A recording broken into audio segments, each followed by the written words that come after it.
Welcome back, Broncos. I am Joseph Hartzell, lead sports reporter with Western Herald, and I'm here with Western Michigan Athletic Director Dan Bartholomae. Dan, how are you doing today? Doing awesome. Thanks for having me. Yeah, of course. Well, I wanted to get into a little bit of a recap of Western Michigan athletics this year, and I wanted to start with the football team. Lance Taylor's second year, increased from 4 to 6 wins, made a bowl game. What are your thoughts on the improvements in Lance Taylor's second year? Yeah, that was kind of what we were looking for. When Lance and I sat down at the beginning of the year, our 3 goals were, let's get back to a bowl game, right? It had been a few years since we had done that. Then there were a couple of statistical items that we were focused in on. One was offense. I mean, we hired Lance as an offensive coach. Wanted to see the offense gel and come together. Depending on the stat that you look at, we finished either 1 or 2 in the MAC on offense. And then penalties. Penalties, even before my time here, penalties have just notoriously killed Western Michigan football. And certainly in my first couple of years, we had some really unfortunate penalties at unfortunate times. Ended up being least penalized team in the MAC and top 10 least penalized teams in the country. So, now the focus is on the next step, right? We were in a position to compete for the MAC until the last few weeks of the season, right? We want to compete for the MAC championship, finish in those top 2 spots.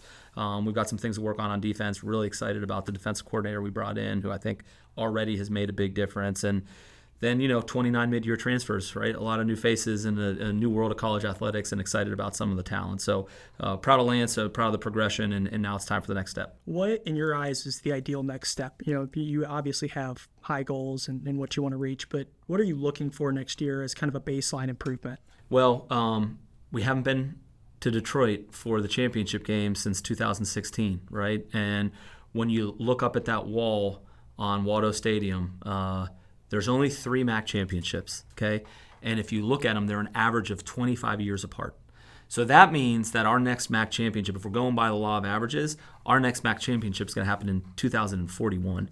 And I won't even say how old I'll be then. The next goal for us is to get to Detroit and to get into that championship game. And to do that, I've found you're going to need to have a top 3 offense and a top 3 defense. Obviously, you're going to need to take care of your action games. Those are tricky. And try to avoid certainly more than 2 losses on the conference schedule. Let's get to Detroit. Get to Detroit, put you in a position to win.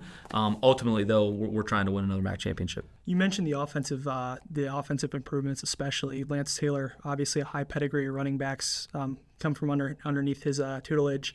And then you saw a great year from Jaden Nixon and a really strong 2 years from Jalen Buckley, who's coming back. Nixon moved on to UCF. But you bring in a Michigan transfer in Cole Cabana. Do you think that Coach Taylor has really helped establish an identity on offense through the running game? Yeah, I mean, and Coach was clear with me on that during the interview process, right? You're going to need to pass to win in the MAC. You're going to need a consistent and sometimes elite passer.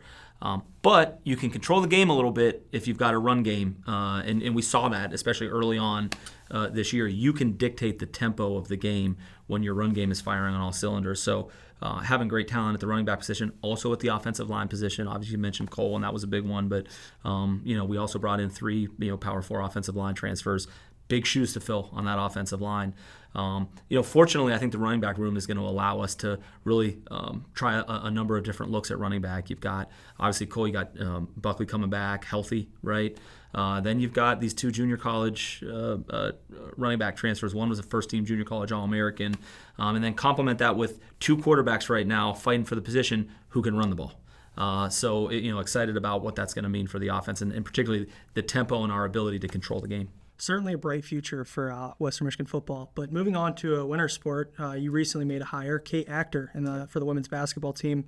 Can you talk a little bit about your excitement for that hire? K-Doctor like doctor. K-Doctor. I did the same thing. So, really excited about Kate. And what we found, is just to kind of take you back to the interview process, we were able to attract a completely different type of candidate than we would have been able to 3 years ago. And there's been new investments made in the women's program. I think everybody sees that.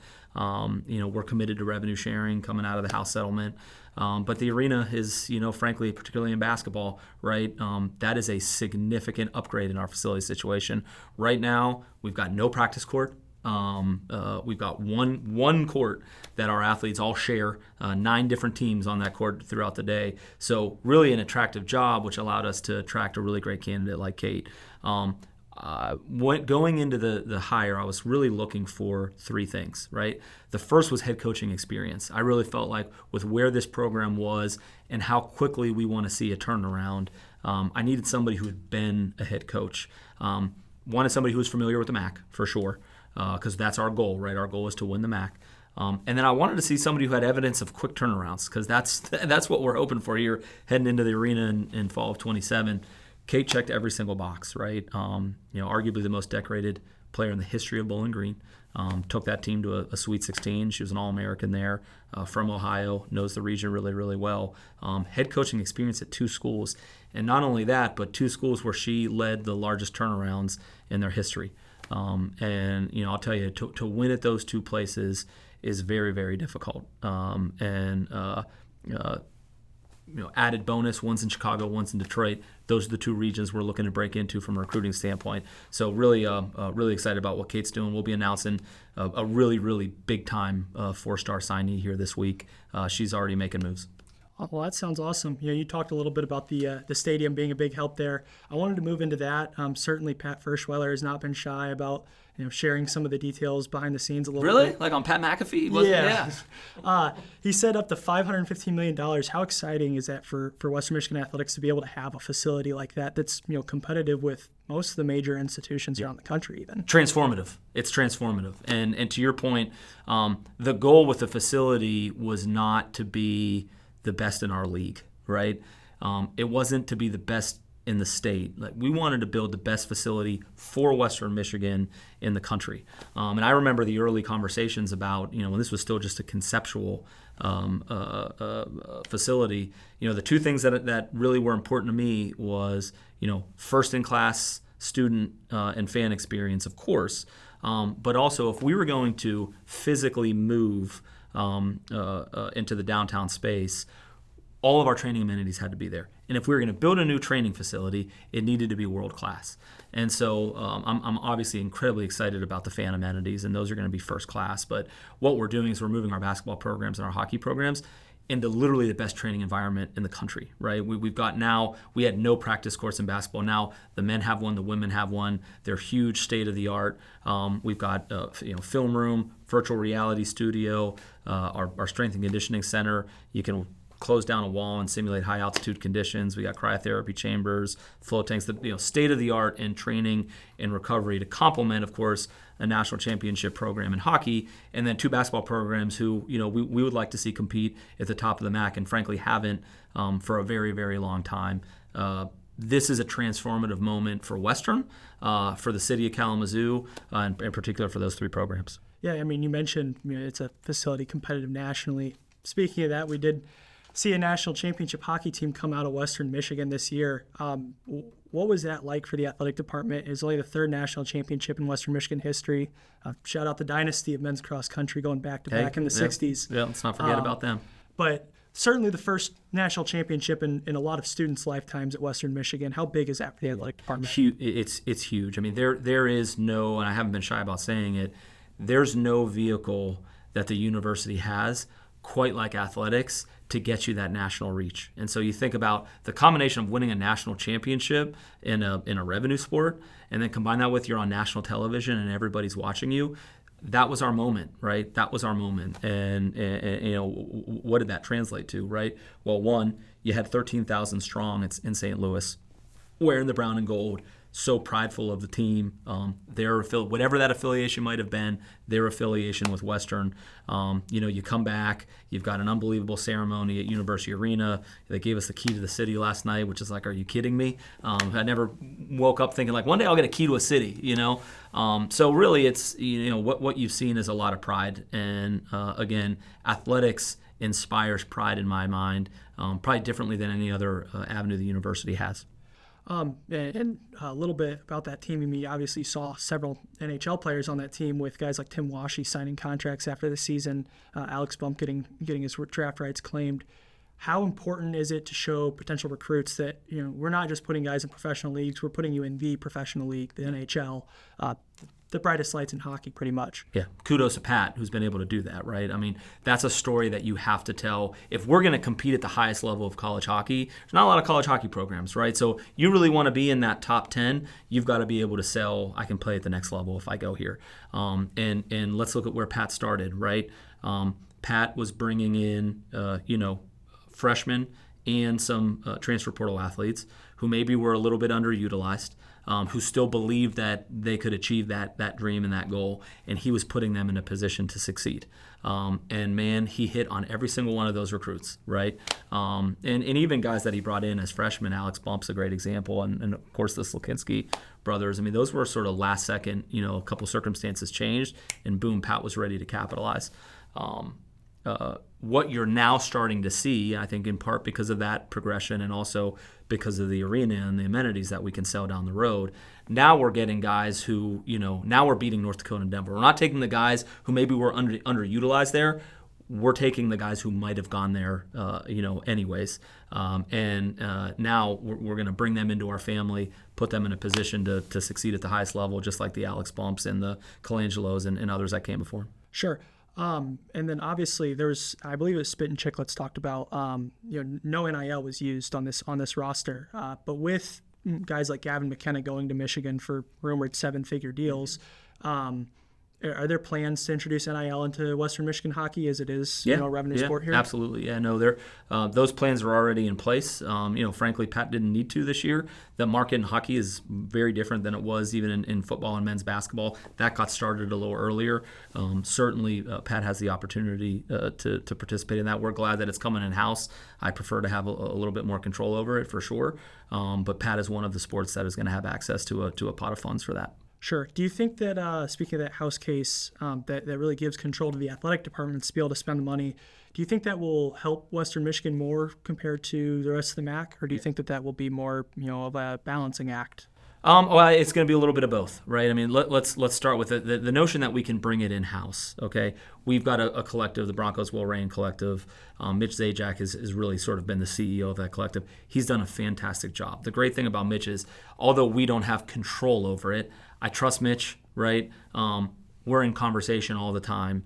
But certainly to take that sort of third-party layer away, and now all of a sudden all of the decisions that are being made are institutional and all of the control is institutional, I think is absolutely an advantage for us. The other advantage is, frankly, and I think we all face this in Division I, our donors and those who wanted to invest in the future were hesitant to do it through a third party, right? Not tax deductible, not really going, I'm used to giving it to you, Dan, it just felt a little different. So I think the opportunity to bring those donations in-house, because certainly we're only going to be able to fund this through external revenues, right? It's not coming through tuition dollars, I think is going to be a real advantage for us. Sure. And, with seeing some mid-major basketball programs, such as, one that comes to mind for me is High Point this year, was rumored to spend over $1 million on their men's basketball roster alone. Mm-hmm. Do you think that Western Michigan could become competitive financially with even the highest of mid-majors like that, or is that a little bit of a stretch? Yeah, I think you always want to start in your league, right? I mean, Western Michigan has been competitive in men's basketball in our league for,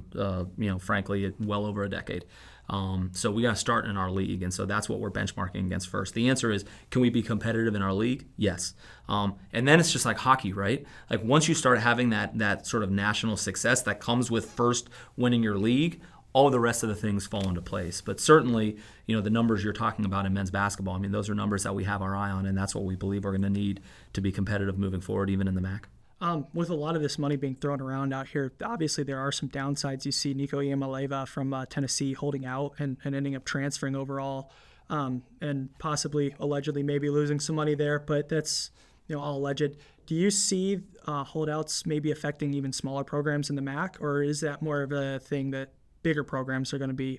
Yeah. It's going to be more bigger. No, I mean, I think anytime there's dollars involved, and now all of a sudden you're in a situation where, you're not necessarily paying for them to play, you're paying for their NIL, but it sure feels like you're paying for them to play, right? Certainly, people are going to exercise their rights to try to make more money, and I don't have a problem with that, frankly. So will we see more of that? I think the way you're seeing it, particularly in the mid-major right now, is just more through the portal. and the access that our athletes have to the portal. And even when they're not necessarily in the portal, the opportunities they have to have third-party representation pitching them and their services to other schools. And so what you're seeing is quick decisions being made early in the portal process, and then that changing over time. And that's just a reality that we're going to have to deal with. And so we're going to have to look at what's the market in the MAC. All right, where do we need to be competitive in the MAC? And then the rest is going to have to take care of itself.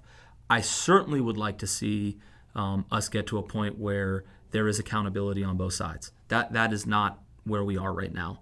And frankly, I don't know that you can get to collective bargaining and not acknowledge an employment status. So I think that's really what we're going to have to wrestle with over the next 3 to 5 years. Is if what we want is a situation where there's security on both sides, we're going to have to look at the relationship as different than student-athlete to institution, maybe more of an employee relationship, and that might benefit everybody moving forward. We'll see. Do you think that multi-year contracts could potentially become a part of that? I think for multi-year contracts to be enforceable and truly to work, you have to get into a collective bargaining arrangement, and I'm unable to see that avenue right now without including some sort of employment status.